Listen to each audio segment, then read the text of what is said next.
केंद्र सरकार चीनी मिलों के लिए चीनी के न्यूनतम बिक्री मूल्य में बढ़ोतरी कर सकती है।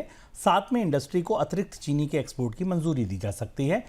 चीनी उद्योग के जो संगठन है इस्मा के कार्यक्रम में खाद्य सचिव संजीव चोपड़ा ने इसके संकेत दिए हैं। चीनी इंडस्ट्री सरकार से लगातार मांग कर रही है कि न्यूनतम बिक्री भाव को बढ़ाया जाए।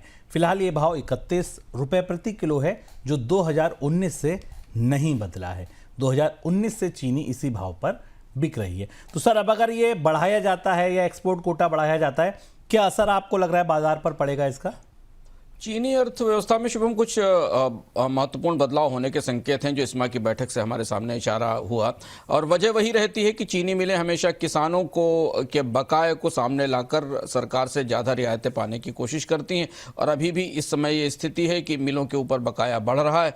मिलों का कहना यह है कि अगर चीनी की उद्योग को समर्थन MSP में जिसको कि मैक्सिमम मिनिमम सेलिंग प्राइस कहते हैं, सपोर्ट प्राइस नहीं कहते हैं, उसको नहीं दिया गया तो फिर मिलों के लिए पैसा किसानों को दे पाना मुश्किल होगा। तो 3 तरीके के प्रस्ताव एजेंडे पर हैं। पहला तो ये कि इसका मिनिमम सेलिंग प्राइस बढ़ाया जाए, जो 31 रुपये मौजूदा है। डिमांड इंडस्ट्री 41 से 42 रुपये की कर रही है। इसकी गणित समझना इसलिए ज़रूरी है कि जब मिनिमम सेलिंग प्राइस बढ़ाती है सरकार तो मिलों के लिए बाजार में कीमतें बढ़ाने में आसानी होती है और बाजार में भी कीमतों की अपेक्षा बढ़ती है।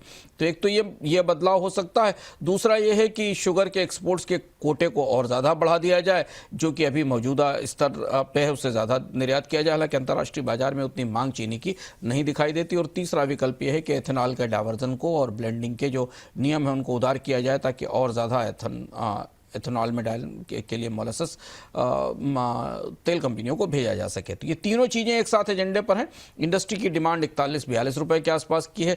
अभी नोटिफिकेशन नहीं आया है, लेकिन इशारा यह है कि अगले कुछ दिनों में सरकार इस मामले में कोई फैसला लेगी।